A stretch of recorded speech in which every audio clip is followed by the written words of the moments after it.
I'm going to introduce Dimitri Khalezov. He's a former officer in the Defense Ministry of the former USSR. He presents his book to the world today, and he presents it with two credentials. Firstly, he was a technician in the field of nuclear munitions.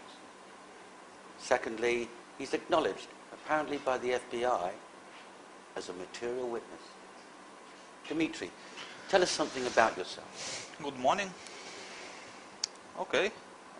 I was a commissioned officer at the 12th Chief Directorate of the Defense Ministry of the Soviet Union.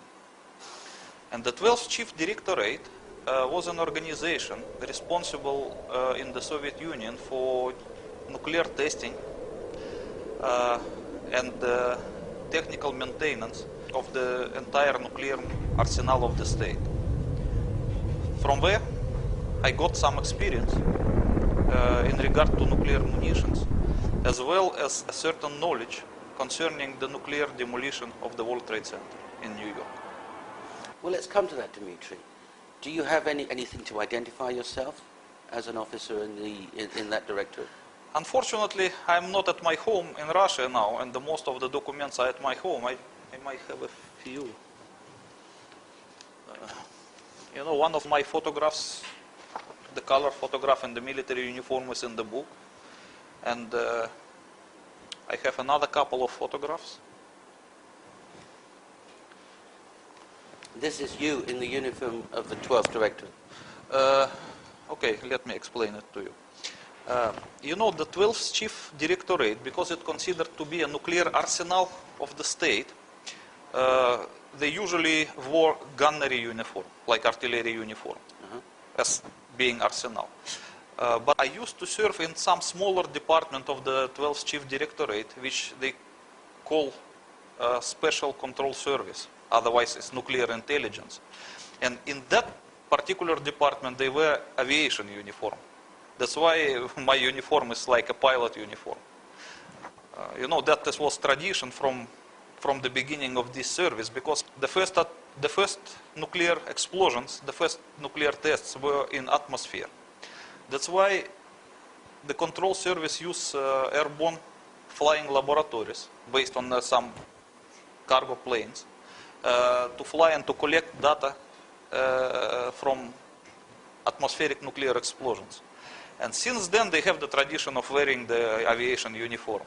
So when the nuclear testing moved underground, they no longer need to use the flying laboratories, because they use some other means like seismic control. But the uniform is still remain. That's why it's an aviation uniform. So but it does not mean that I am a pilot. So this was a highly specialized unit? Yes, yes. It's not actually a unit, it's quite a big organization which has a lot of military units of its own. It's like a network. And within that unit, what was your job? When I studied in the military college, I was released as a communication engineer. And I was appointed as an officer within the 12th Chief Directorate first, and then transferred to the Special Control Service, where I used to serve about 5 years. And my position was a chief of shift, which was responsible for receiving and collecting data from the periphery laboratories concerning nuclear explosions. And my duty was just to, how to say it? I was like a chief of the shift. And my duty was to collect the things and to pass it to the operational officers, and to superiors. That's a very responsible position. Yes, it's a very responsible position, because all the, recognition of the nuclear test of the enemy of the USSR actually come through my hands. I was the chief. I understand. Where were you born? Let's talk about your early time. I was born in some small city near Moscow, about 40 kilometers from Moscow, named Golitsino. This city still exists. Mm-hmm. And when did you leave the service? At the present time? Yeah.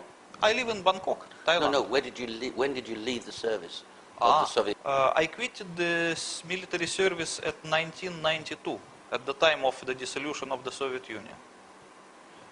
So it means about the time when the Soviet army ceased to exist and it was recreated as a Russian army or Ukrainian army or whatever other armies. At that time I just decided to quit the military service whatsoever. Understood. But during that 5 years in that special unit, Yes. you're interfacing both with technicians exploding nuclear devices underground, and you're interfacing with senior officers with the data from those tests. Isn't that right? Yes, because the 12th Chief Directorate was the organization primarily responsible for nuclear testing of the Soviet Union. I knew a lot of officers who were involved in that, and I was friendly with many of them. And because I served in particularly the Soviet nuclear intelligence, which was responsible for detecting nuclear explosions of the various adversaries of the Soviet Union, I also have experience of the nuclear testing of the others. And is this your official... Yeah, that is one of the very few military documents that I managed to keep with me. It's, in here I'm still young, and it was from the military college, one of the documents. Understood. Thank you.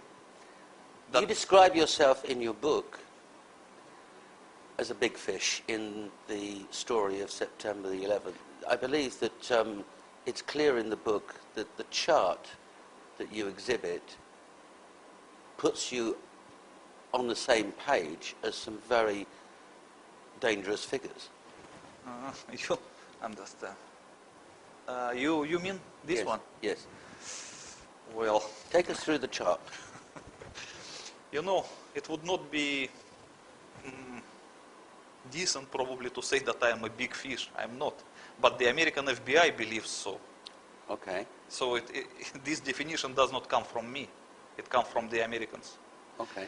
So as you can see in this chart, the Americans put me in the same line with notorious terrorists, the September 11 hijackers, the 2002 Bali bombers, like Mr. Hambali, with Mr. Hani Hamoir, who is accused of supplying the passports for the September 11 hijackers, and even with a certain Dr. Haji Mohammed Husseini. As you can see that I'm next to him in the same row, who in opinion of the American is the biggest fish in this network. And this document was prepared by the FBI for the Thai authorities. Yes, because the Americans attempted to obtain my extradition to America from Thailand in the 2003. Yes. And this document, this one, it was prepared by the FBI for their Thai colleagues. You were arrested and charged with supplying a passport. Well, yes, I was arrested for the extradition request of the United States primarily. Right. But because something was not ready with the official package of the documents related to extradition, they have to accuse me of something else, just for the meantime, to win the time. Right. So they accused me of supplying the fake passport for Mr. Hambali, the chief Bali bomber and the chief of the Jemaah Islamiyah organization. Right. So, and that's a charge that you've always denied. Yes, of course. And you've never been convicted of No. any of them.